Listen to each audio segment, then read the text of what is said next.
Hey everyone, and welcome to the channel. My name is Ash, and today I'm doing a quick review for BROK the InvestiGator on Xbox. Let's take a look, shall we?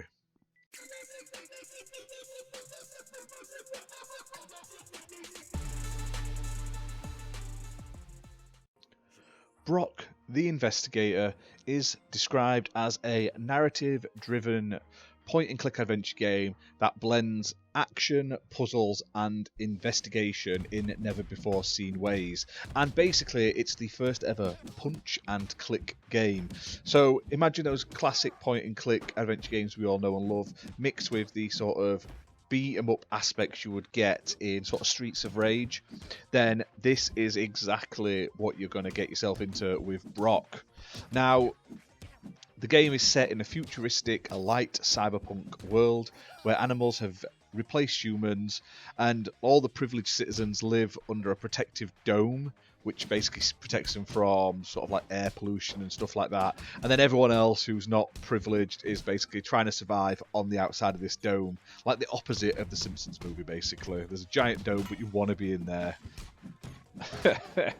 So basically BROK is a private detective and a former boxer.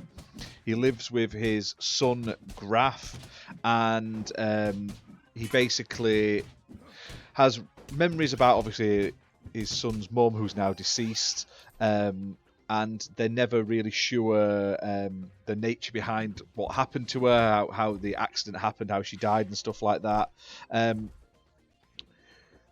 Recent things sort of come to light that may shed some sort of information on this, and yeah, it's a really cool little game, and you'll basically explore the world, do all of those sort of point-and-click adventure things you used to, interact with a variety of characters, solve puzzles, make choices, beat up enemies, beat up bosses, and you're able to switch between normal mode and sort of combat mode as you play on the fly, which is really cool.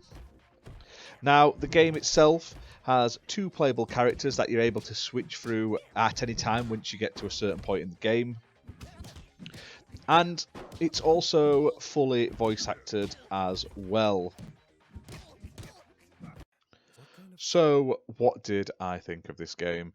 Honestly, I really enjoyed it. I am a big point-and-click adventure fan. Plus, I love classic sort of beat-em-up games like Streets of Rage and stuff like that. And having the ability to sort of switch between your sort of investigation mode and combat mode at any time, and actually having to use your combat mode to complete some puzzles as well was really nice. Now, straight off the bat, the game does feature a variety of different difficulty modes. There's one that's just like easy mode, which is just pure point and click gameplay, and it means you don't have to do any of the fights. So there's plenty of modes depending on sort of like what you actually want to do and how you actually want to play. So straight out the bat, it's great for fans of any sort of level of gameplay, really. Now, the game also features a ton of content. You're going to get about 15 hours out of your first playthrough, as the game features also 10 different endings, if not more. And all these endings are based on the sort of choices and decisions you make through the game. And this is one of those games where some of the choices you make will actually affect, like, further into the game, and choices you make earlier on will sort of come back and sort of bite you on the arse later on, basically. Now, there's tons of side quests. There's so much content, loads of puzzles that you can, like I say, you can use your brains to complete, or your muscles, so you can sort of beat your way through the puzzles. There's a whole host of characters to meet as well, like I say, and they're all fully voice acted. Like I say, this game features 23,000 lines of fully voice acted dialogue, which is crazy. It's such a really well done game. Now, there's tons and tons of content here. There's in-game hints which make it easier as well for that sort of accessibility for those people who may struggle with this sort of thing. The combat is really appealing as well. It's fun to play. Like I say, if you've ever played like Streets of Rage, you'll know the sort of gameplay you're going to get. You can smash boxes, you can pick up weapons and items to heal yourself. You can just sort of like jump around and beat people up and stuff like that. It's really cool, and it also fits in with the narrative of the story. Now, the story is really good as well. I don't want to go into it too much. I will let you uncover that. I hate spoiling games like this because it's all about the story. But a lot of the characters are very well written, interesting, and you really want to sort of find out more about them and expand on them and stuff like that. The game isn't perfect. There are a couple of sort of mini glitches here and there. Nothing that spoils the game in any sense of the word. Like I say, I've had a ton of fun playing it.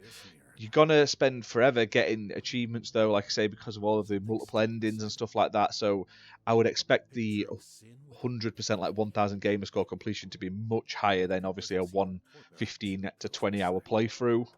But if you want a great game that looks fantastic, sounds fantastic, and is very well made, and it's a pure joy to play, then I highly, highly recommend BROK the InvestiGator. BROK the InvestiGator launches on Xbox on the 1st of March 2023, developed and published by Cowcat, who were kind enough to send us a copy for this review. Now, the game is already available on PC, so feel free to check it out on there. It's going to be priced at £20.99 on Xbox.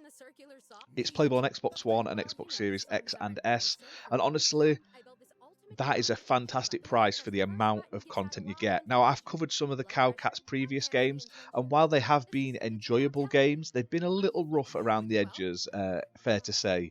Whereas this one, it feels like they've took a ton more time, and they've improved everything based on their last point-and-click game, which I believe was called Demetrios, The Big Cynical Adventure. That's the last one I covered on the channel.